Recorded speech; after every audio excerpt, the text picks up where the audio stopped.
Hello बच्चों, welcome again to your own YouTube channel Exam Hut. Dear student, आज हम gravitation के अंदर जो टॉपिक लेके आए हैं, टॉपिक का नाम आप देख रहे हो स्क्रीन के ऊपर, ग्रेविटेशनल पोटेंशियल। इससे पहले मैंने आप लोगों को ग्रेविटेशनल फील्ड इंटेंसिटी के बारे में पढ़ाया था, जिसमें हमने gravitational field intensity due to circular ring at the axial line of it, gravitational field intensity due to solid sphere, shell and disc, ये हमने लास्ट लेक्चर में डिस्कस किए थे। तो आज बेटा हम डिस्कस करने जा रहे हैं ग्रेविटेशनल पोटेंशियल। उससे पहले मैं आप लोगों को एक चीज और बता दूं कि जो भी चीज हम पढ़ रहे हैं इनके न्यूमेरिकल जरूर साथ साथ में लगाते रहिए, क्योंकि जो मैं फॉर्मूले आपको बता रहा हूं, ठीक है, आपके स्ट्रिक्टली आपके PYQs जरूर लगा के देखो, नीट और जेईई के। Let's come to the topic.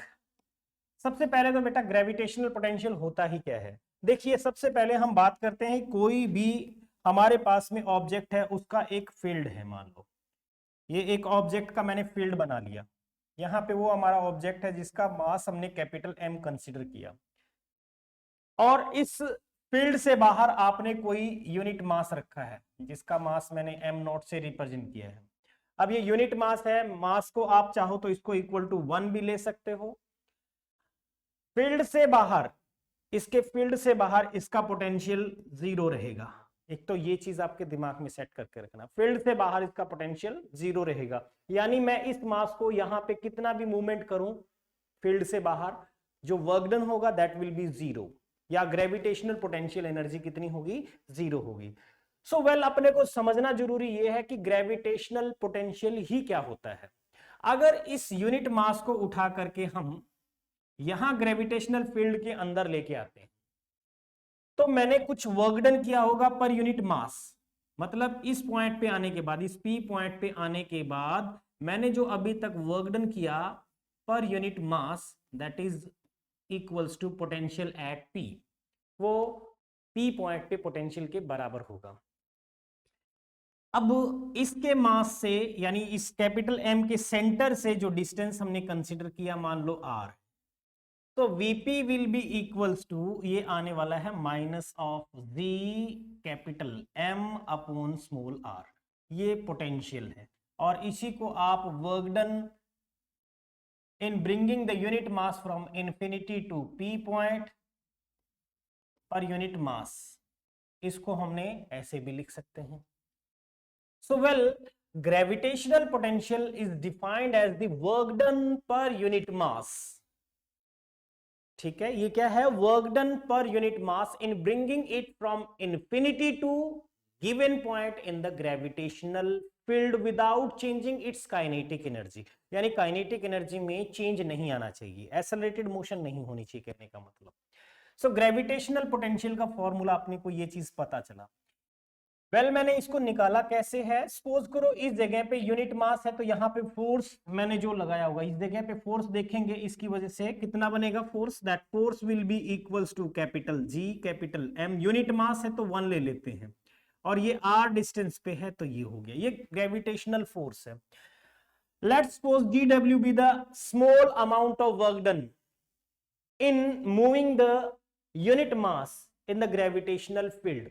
Work done अगर मैं लिखूंगा dw, that will be equals to f dot dx, और टोटल वर्क डन आप निकालोगे that will be equals to integration f dx from infinity to given point in the gravitational field. Infinity से r तक इसको आप क्या कर दीजिए, इंटीग्रेट कर दीजिए। तो जब आप इसको इंटीग्रेट करोगे तो हमारे पास में जो वैल्यू आएगी, यूनिट मास को आप 1 रखने की बजाय आप चाहो तो m0 भी रख सकते हो, ये m0 रख लिया।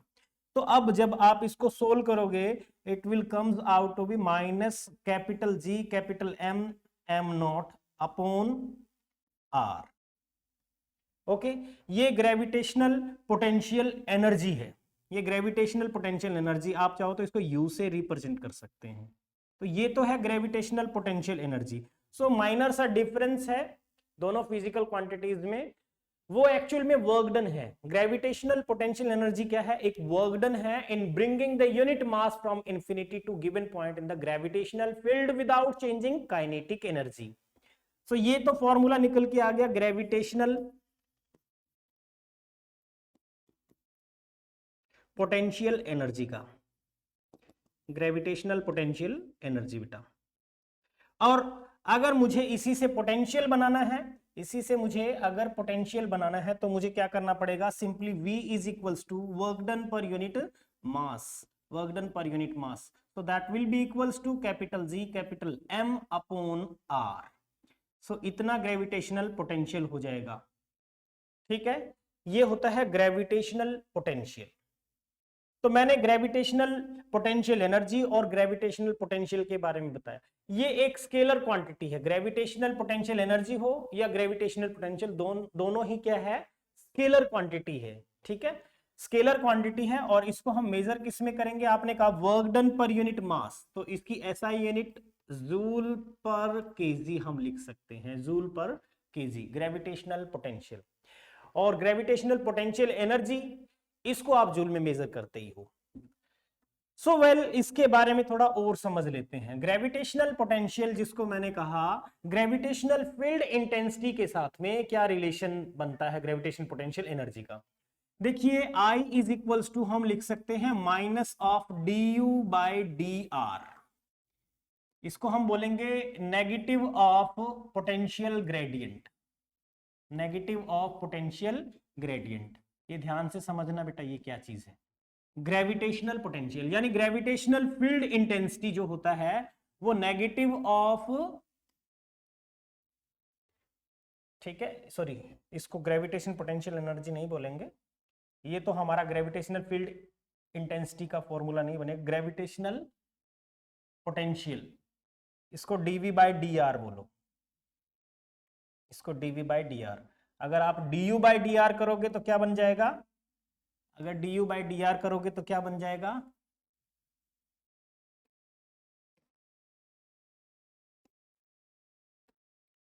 ये लो, I is equals to minus of dV/dr। मतलब जैसे इसको ये कह सकते हैं negative of potential gradient is called gravitational field intensity. और जो मैंने पहले du/dr लिखा था वो क्या होता है? F, which is equals to minus of du/dr, negative of potential, यानी ये पे यहाँ पे क्या है? पोटेंशियल एनर्जी है, U जो लिया है मैंने वो क्या है? एक पोटेंशियल एनर्जी है। So with respect to potential energy को with respect to R differentiate अगर करेंगे नेगेटिव साइन लेकर के तो हमें ग्रेविटेशनल फोर्स देगा। ये क्या चीज है? ग्रेविटेशनल फोर्स निकल के आएगा।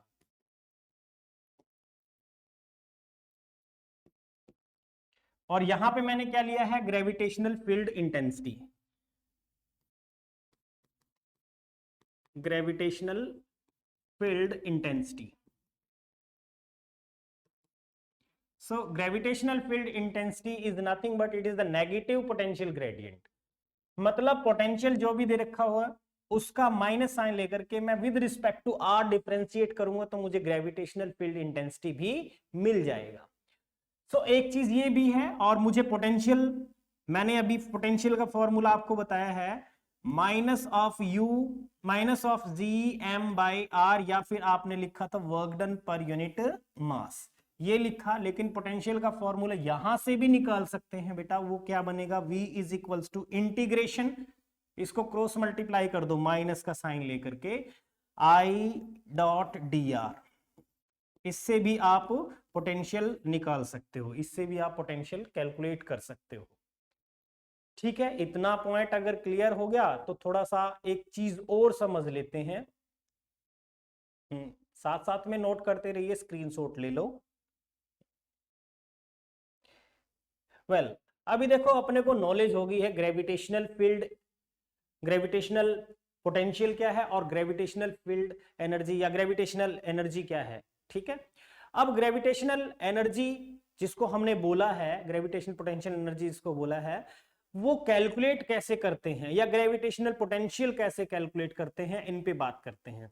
सबसे पहले तो देखो, मान लो एक सिस्टम हमें दे रखा है। फॉर एग्जांपल मैंने एक सिस्टम कंसीडर किया बेटा, जैसे कि भाई मेरे पास में एक ट्रायंगल है और उस ट्रायंगल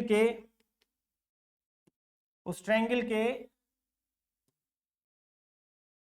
तीनों वर्टिसेस के ऊपर मैंने कोई मास कंसीडर कर लिया।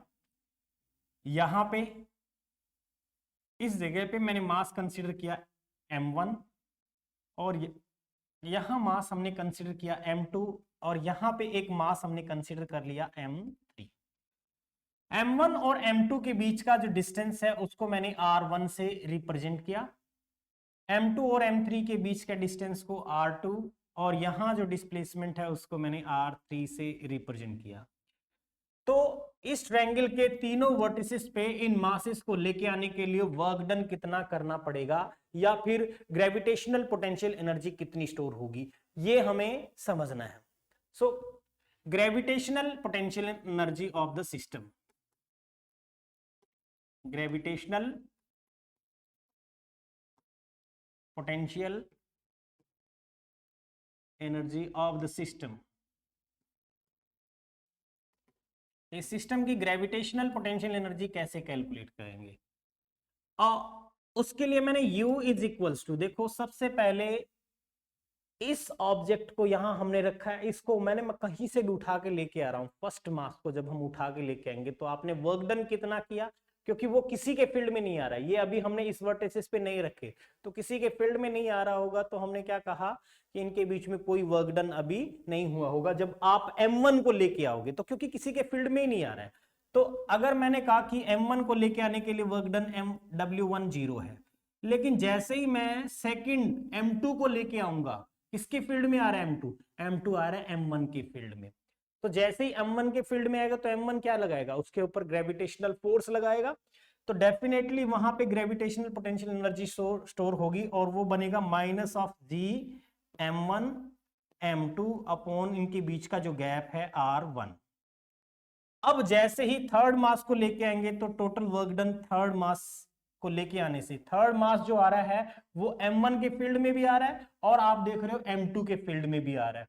तो इनकी वजह से m2 को जब मैंने m1 के फील्ड में लेके आया तो वर्क डन मान लो मैंने 1 के फील्ड में 3, इसी तरीके से 2 के फील्ड में भी 3 आ रहा है, तो मैंने लिखा क्या, minus of ji m1 m3, इनके बीच का गैप आपने लिखा r3, फिर माइनस का साइन क्योंकि प्लस है एक और माइनस आएगा, तो कैपिटल जी m2 और m3 अपॉन r23। तो ये वर्क डन होगा जब m3 इसके और इसके फील्ड में आएगा। अब पूरा सिस्टम का जो ग्रेविटेशनल पोटेंशियल एनर्जी होगा इनका सम होगा, मतलब मैं लिख सकता हूं W1 plus W2 plus W3। इनकी वैल्यू कितनी होगी आप लिख लीजिए, माइनस ऑफ कॉमन लेना चाहो कॉमन ले सकते हो, जी m1 m2 अपॉन r1 बेटा, और फिर plus G m1 m3 upon r13 plus G into m2 into m3 upon r23। ये पोटेंशियल एनर्जी स्टोर हो जाएगी, ये पोटेंशियल एनर्जी स्टोर हो जाएगी। ठीक है, इतना समझ आ रहा है?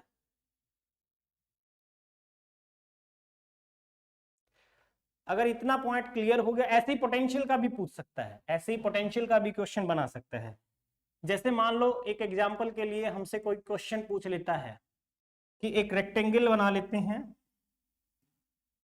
ये मैंने एक रेक्टेंगल कंसीडर कर लिया, या फिर स्क्वायर ले लेते हैं, चलो और इजी बना लेते हैं। ये स्क्वायर है तो इसकी साइड्स को मैंने ए कह दिया।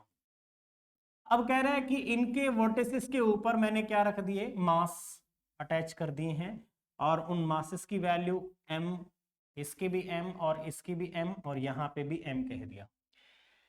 इन वर्टिसेस का नाम है a b c और ये हमने d कंसीडर कर लिया। अब बोलेगा कि जैसे बी पॉइंट पे या ए पॉइंट पे या किसी भी वर्टिसेस के ऊपर जो मास रखा है उसके ऊपर ग्रेविटेशनल पोटेंशियल कितना है, ये अगर पूछे तो कैसे करेंगे। अब मान लो मैंने कहा कि उसने कहा क्वेश्चन के अंदर फाइंड द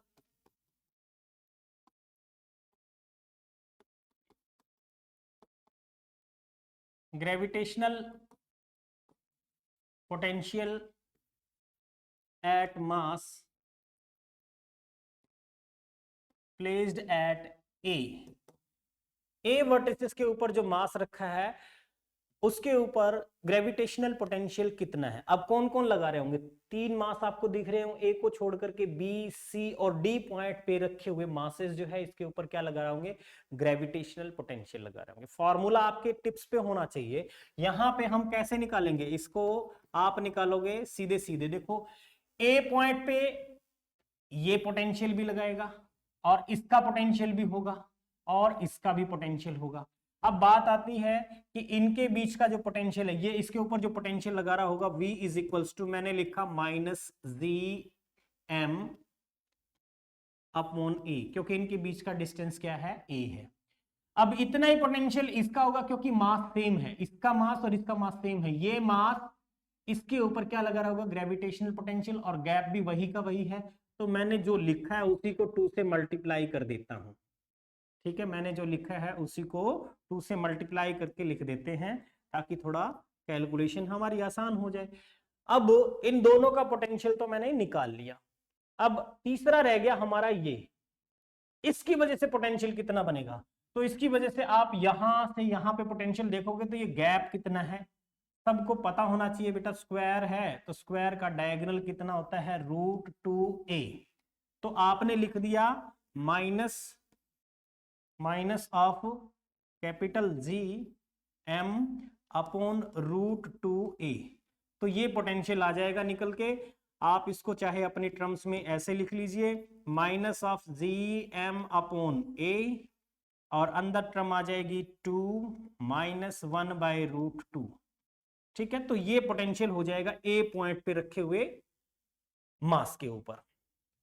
या फिर ऐसे क्वेश्चन दे दे कि भाई यहां पे इनके डायगोनल के इंटरसेक्शन पॉइंट के ऊपर एक कोई और अलग से मास रखा कैपिटल M, तो इन पे पोटेंशियल कितना होगा।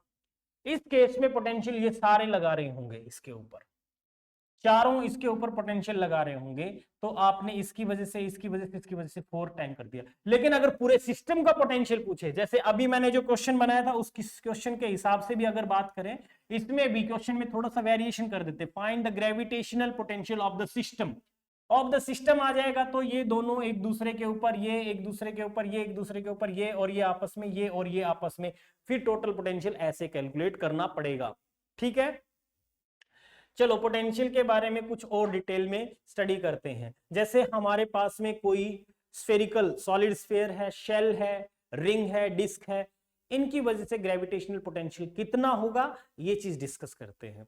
उससे पहले एक और चीज मैं आपको बताना चाहूंगा कि ग्रेविटेशनल फील्ड इंटेंसिटी के मैंने लगभग आपको सारे बता दिए थे, फिर भी जो है एक पॉइंट रह जाता है। वैसे तो पढ़ाने को कितना भी पढ़ाते रहिए, लेकिन एक अगर हमारा पूरी तरह से मान लो कोई आर्क, कंप्लीट आर्क ना हो, यानी सर्कुलर रिंग तो है, उसके सर्कुलर रिंग के सेंटर पे तो मैंने कह दिया कि भाई ग्रेविटेशनल फील्ड इंटेंसिटी कितनी होगी। लेकिन अगर आर्क हो, ये मान लो एक आर्क है, इसका मास मैंने कैपिटल M कहा, और इसके सेंटर के ऊपर अपने को क्या निकालना है, ग्रेविटेशनल फील्ड इंटेंसिटी निकालना है। ये इसका सेंटर बना लेते हैं, ये मान लो ओके।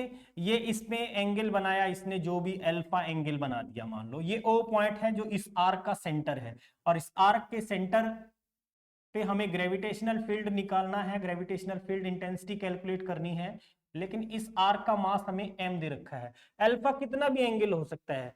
अब अपने को पता है कंप्लीट रिंग होता तो उसके सेंटर पे ग्रेविटेशनल फील्ड इंटेंसिटी कितनी है, लेकिन ये तो कंप्लीट नहीं है। इसकी जो भी रेडियस दे रखी है, मान लो R रेडियस दे रखा है, तो इसका ग्रेविटेशनल फील्ड इंटेंसिटी कैसे कैलकुलेट करते हैं, ये चीज हम निकालेंगे। इसको निकालने के लिए सबसे पहले लिख लीजिए gravitational field intensity.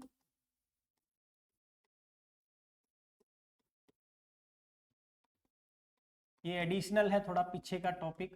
Gravitational field intensity at the center of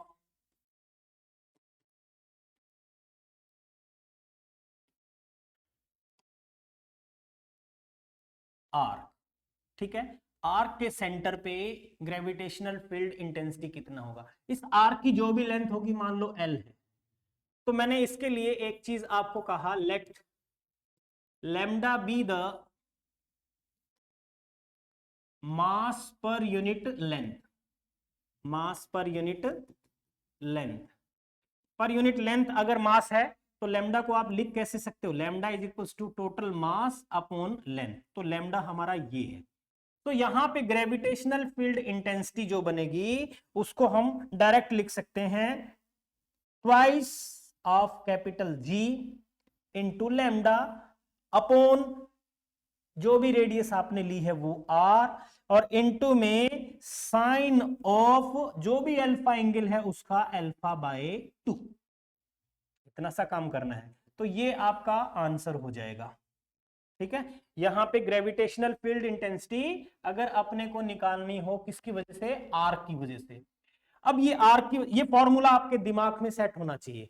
हो सकता है कि वो अपने क्वेश्चन को चेंज करके ऐसे दे दे कि मान लो भाई ये हमें आर्क दे रखा है, इस आर्क ने सेंटर के ऊपर कुछ एंगल बनाया है, लेट्स सपोज थीटा जो है इसने 60 डिग्री दे रखा है।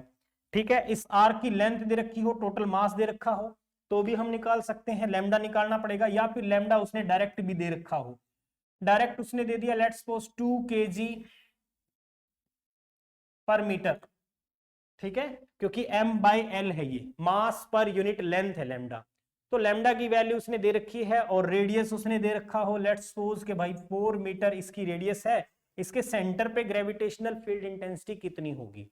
तो आपको करना कुछ नहीं है, जो भी एंगल है इसका हाफ, और फॉर्मूले में मैंने आपको क्या पढ़ाया है उस पे चलना है, यानी gravitational field intensity twice the G, lambda यहां पे 2 है, और अपॉन आर, आर कितना है 4 into sine of half the angle, यानी साइन ऑफ 30 डिग्री बेटा, और साइन 30 की वैल्यू कितनी होती है 1/2, तो 2 से 2 कैंसिल, या इसको आप ऐसे काट लीजिए 2 आ जाए, और ये तो कंप्लीट कट गया, यहाँ पे i इज इक्वल्स टू आ जाएगा g/2, क्योंकि साइन 30 की वैल्यू भी 1/2 है। तो इस तरीके से आप ग्रेविटेशनल फील्ड इंटेंसिटी कैलकुलेट कर सकते हो, किससे, सर्कुलर आर्क से। टिप्स पे रखो, जो जेई मेंस या फिर अपने नीट के स्टूडेंट्स हैं उनके काम की चीज है, क्योंकि कई अब इसके डेरिवेशन पे जाएंगे तो एक लंबा चौड़ा डेरिवेशन हम करेंगे, बट उन स्टूडेंट्स के लिए डेरिवेशंस कोई इंपॉर्टेंट नहीं है।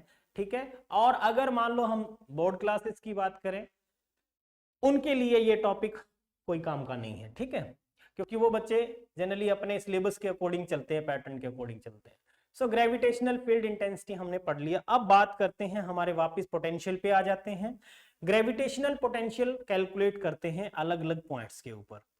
सबसे पहले इसमें बात आती है gravitational potential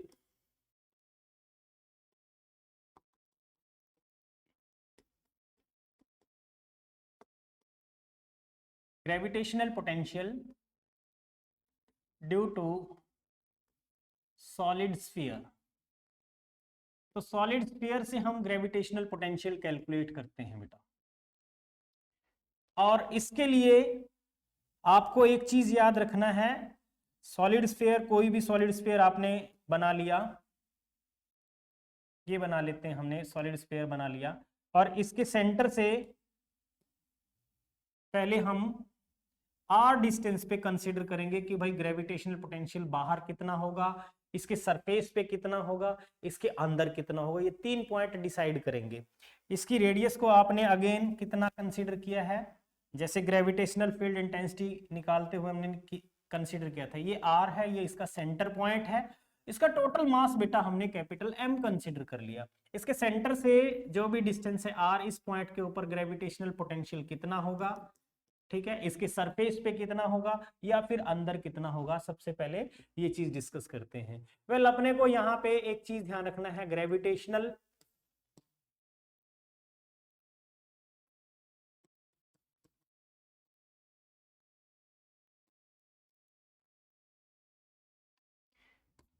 gravitational potential outside the sphere,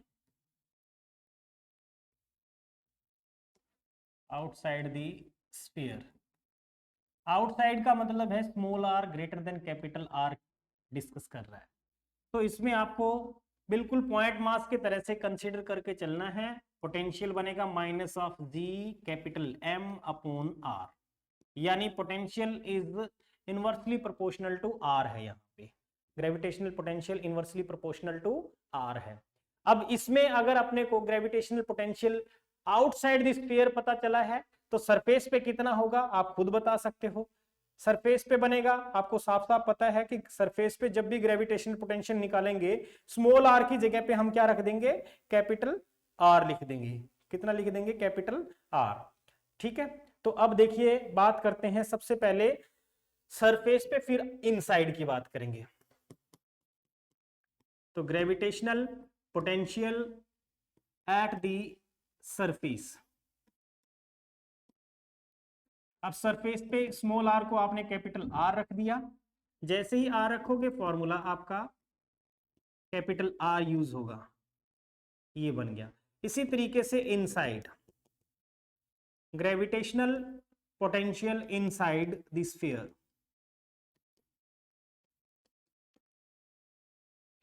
यानी स्मॉल आर इस बार लेस देन कैपिटल आर रहेगा। अब ये थोड़ा सा ट्रिकी सा है, इसमें आपको हो सकता है याद रखने में दिक्कत हो, लेकिन याद रखना पड़ेगा। ठीक है, इसका फॉर्मूला बनेगा V इज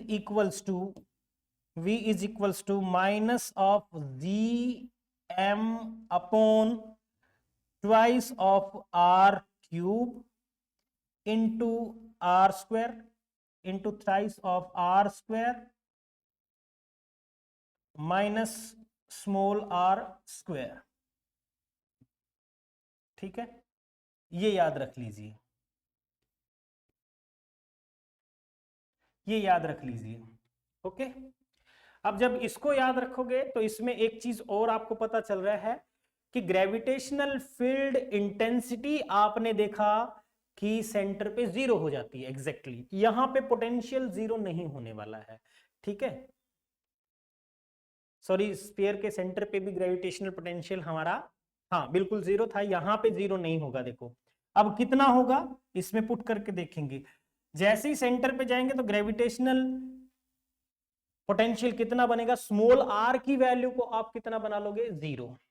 तो एट सेंटर और समझ लेते हैं, एट दी सेंटर, तो सेंटर पे स्मॉल आर की वैल्यू हो गई 0, पोटेंशियल बनने वाला है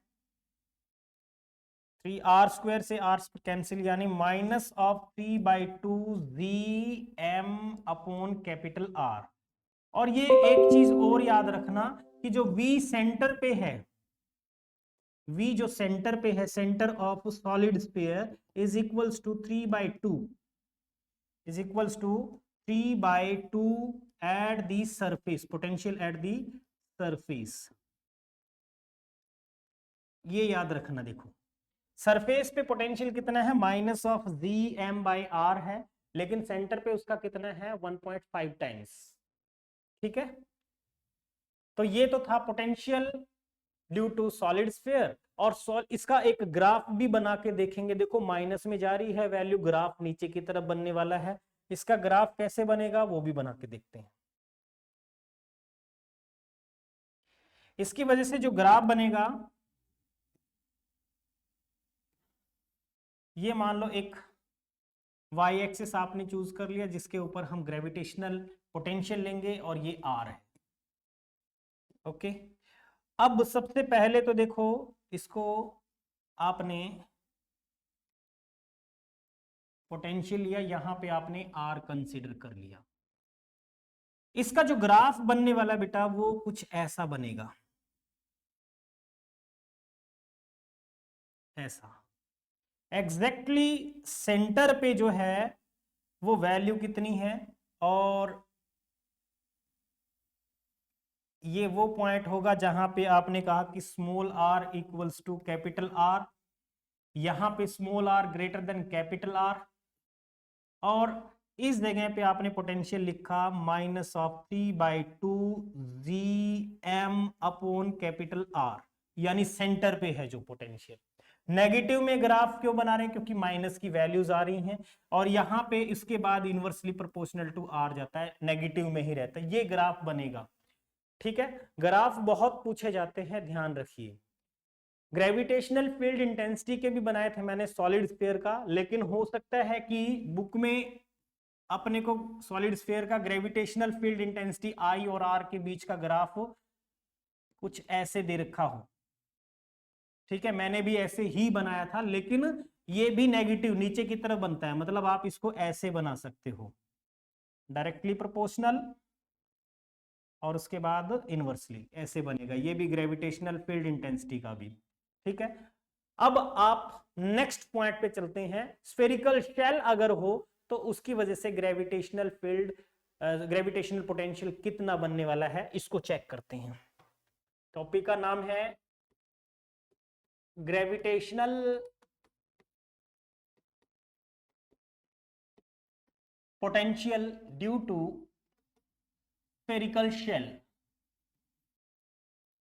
स्फेरिकल शेल, अब याद रखना सेल की जब भी बात आए, सॉलिड स्फीयर से अलग है ये। सेंटर पे सेल के हमेशा सेंटर पे या सेल के पूरा अंदर पोटेंशियल क्या रहेगा, कांस्टेंट रहेगा। बाकी सारा सेम, जैसे आपने सॉलिड स्फीयर का स्टडी किया था, आउटसाइड और सरफेस बिल्कुल सेम है, लेकिन अंदर इसमें पोटेंशियल कांस्टेंट रहता है। जबकि हम अगर बात करें सॉलिड स्फीयर तो उसमें पोटेंशियल वेरी करता है। उसका एक फॉर्मूला आपने लिखा, -g(m) upon twice of r cube into 3 times the r square, capital R square minus small r square. ठीक है, तो अब यहां पे पोटेंशियल हम सॉलिड स्फीयर की जैसे ही एक फिगर बना के देख सकते हैं कि कितना बनने वाला है। ये मान लो एक मैंने स्फीयर कंसीडर किया और इसके पहले हम आउटसाइड दी स्फीयर हम मास इसका कैपिटल M ले लेते हैं और इसकी रेडियस को आपने कैपिटल R कंसीडर कर लिया। ये सेंटर है O और स्मॉल r डिस्टेंस पे आप पोटेंशियल देख रहे हो। तो पहला पॉइंट आपने चूज कर लिया कि gravitational potential outside the sphere, यानी small r greater than capital R। Capital R is the radius of shell. अब यहां पे पोटेंशियल बनेगा -(g(m) अपॉन स्मॉल r, कोई चेंज नहीं, सेम टू सेम जैसे सॉलिड स्फीयर से था। उसके बाद सरफेस पे बात करते हैं, gravitational potential at the surface. तो सरफेस पे बेटा कितना बनने वाला है, स्मॉल r को बस आप कैपिटल R पुट कर दीजिए, तो -(g(m) अपॉन r। अब एक और चीज, जितना सरफेस पे है शेल के, जितना सरफेस पे है ग्रेविटेशन पोटेंशियल, उतना ही हमेशा याद रखना, उतना ही अंदर भी होगा, कांस्टेंट रहेगा अंदर। मतलब आप ये भी लिख सकते हो, inside gravitational potential inside the shell, inside the shell, यानी small r less than equal to r भी लिख सकते हो आप। तो less than equal to r में v की वैल्यू रहने वाली है -(g(m) अपॉन r। ठीक है, ये बनेगा। अब इसका ग्राफ आपके लिए और आसान रहेगा बनाना, बनेगा तो नेगेटिव में ही, बनेगा तो नेगेटिव में ही।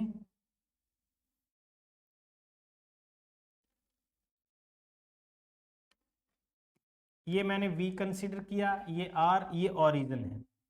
पहले कांस्टेंट रहेगा, पहले कांस्टेंट बनेगा ऐसे सरफेस तक कांस्टेंट, उसके बाद inversely proportional.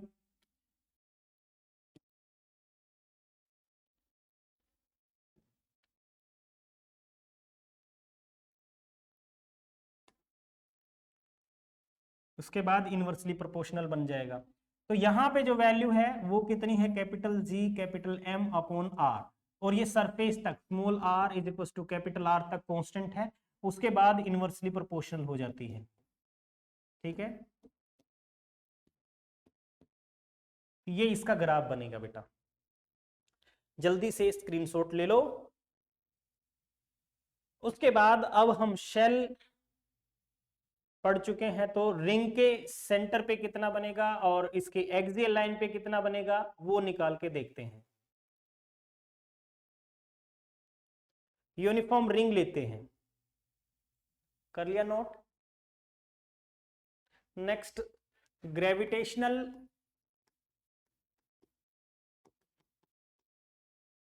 Potential gravitational potential at the axial line of uniform ring. Uniform से मतलब है कि भाई उसका मास यूनिफॉर्मली डिस्ट्रीब्यूटेड है, यूनिफॉर्म रिंग, ठीक है।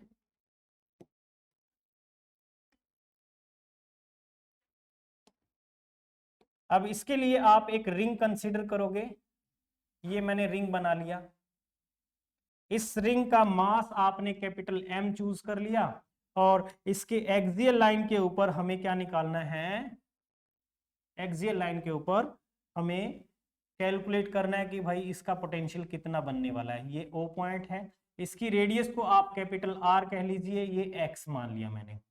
तो इस पॉइंट के ऊपर ग्रेविटेशनल पोटेंशियल कितना होगा और इसके सेंटर पे कितना होगा, तो आप सीधे ये लिख सकते हो gravitational potential at the axial line which is equals to minus of Gm upon root R square plus X square, इतना बनेगा, बस ये ध्यान रखिए, इतना बनेगा, ठीक है।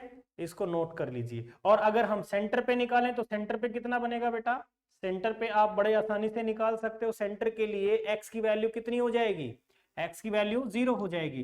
तो एट सेंटर भी लिख देता हूं मैं, at centre of ring, ring के सेंटर पे x इज इक्वल्स टू 0, तो v at centre is equals to x की वैल्यू 0 होने पे माइनस ऑफ Dm/r, इतना बनेगा, नोट कर लीजिए। अब बात करते हैं gravitational potential at the centre of या फिर axial line of the disc. Circular disc लेकर के उसके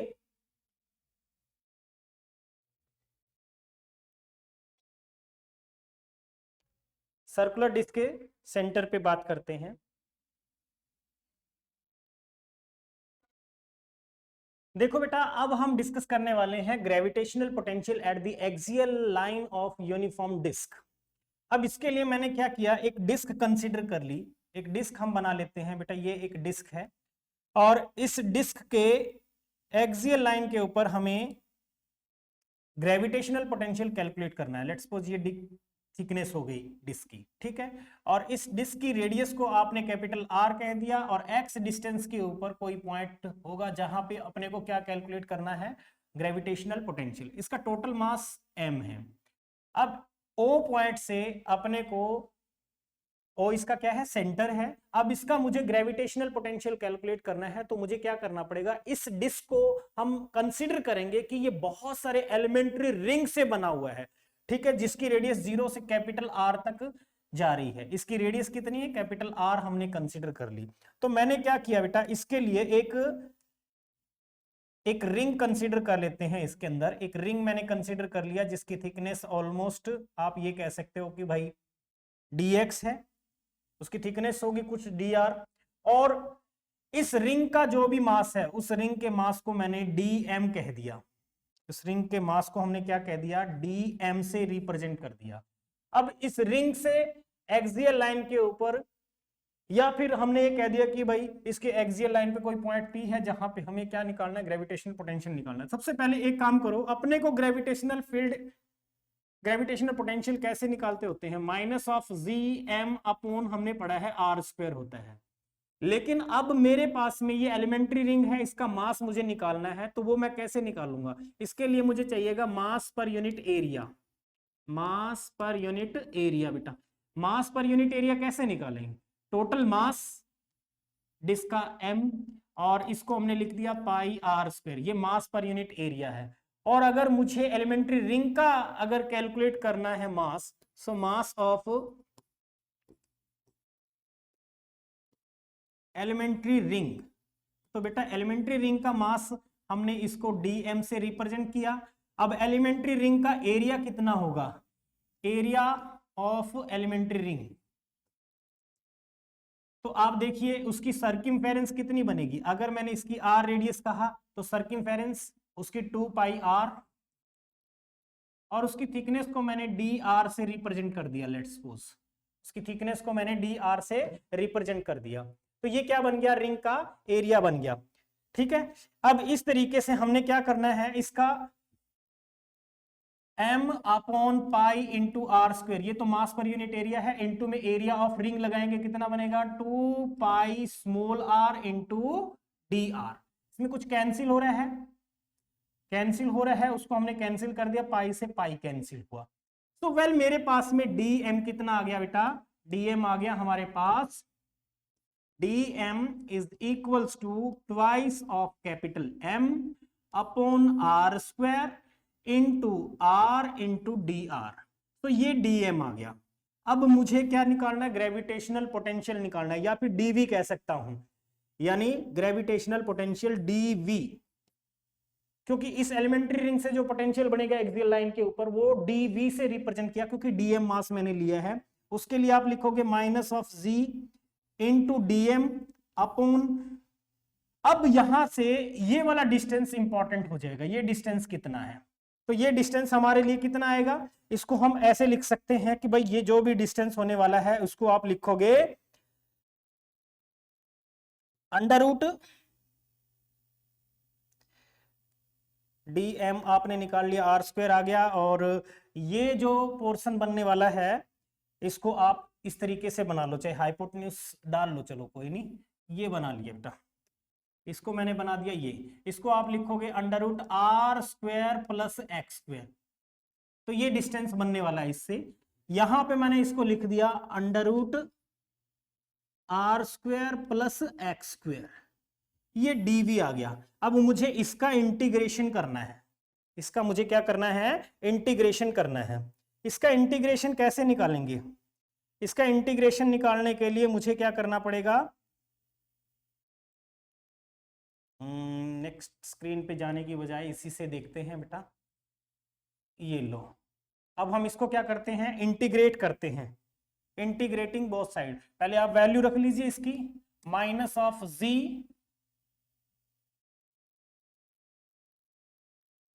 माइनस ऑफ z, और dm की वैल्यू आपने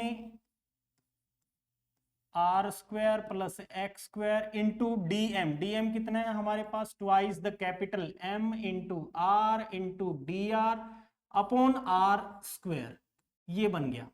अब इसका हम क्या करेंगे, इंटीग्रेशन करेंगे, इंटीग्रेटिंग बोथ साइड। सो dv का इंटीग्रेशन जो भी आएगा v आ गया, इंटीग्रेटिंग बोथ साइड।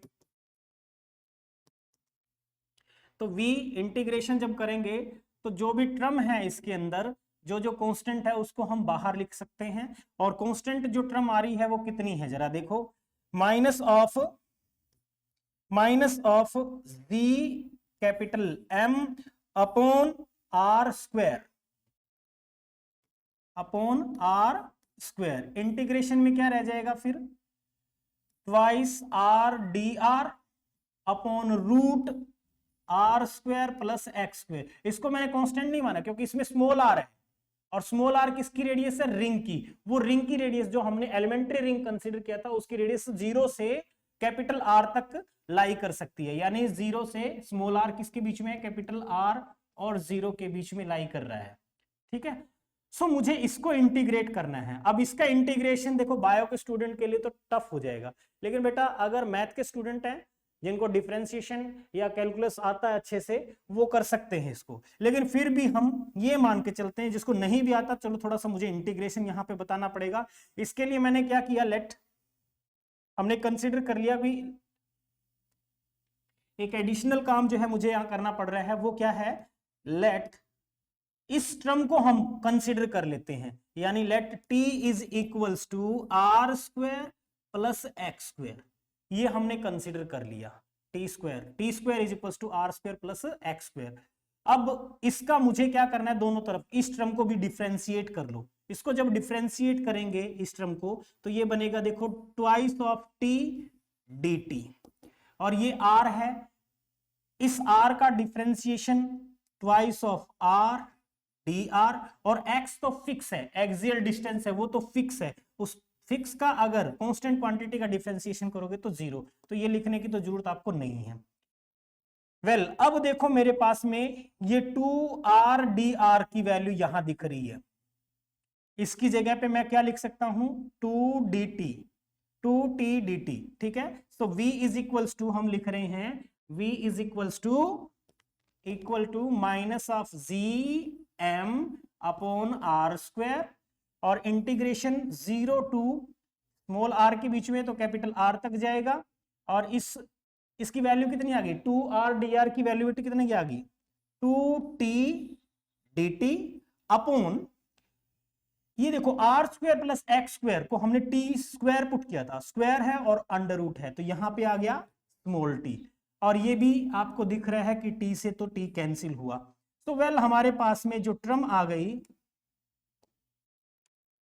टर्म जो आ रही है उसको हम लिख सकते हैं minus of twice of G M upon R square बेटा, और इंटीग्रेशन सिंपली रह गया dt का, कहां से कहां तक, जीरो से। अभी इसको इंटीग्रेशन की लिमिट मत रखो, एक बार टी की टर्म में है, बाद में फिर हम रख लेंगे, बाद में जरूरत पड़ेगी तो बाद में रख लेंगे। dt का इंटीग्रेशन करो, कितना बनेगा, dt का इंटीग्रेशन करोगे तो t आएगा, ठीक है, t आएगा, यहां पे पुट कर लो अब।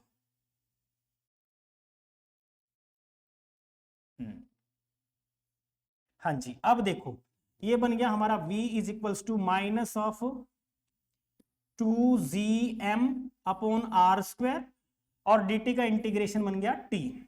अब बेटा t की वैल्यू आप यहां से निकाल लो, t की वैल्यू आपके पास में यहां पड़ी है, कितनी बनेगी बताओ मुझे, t is equals to square root of R square plus X square, तो यहां पुट कर लो इसके अंदर, और मैंने इसको पुट किया तो ये बन गया twice of gm upon R square, और t की वैल्यू हमने रखी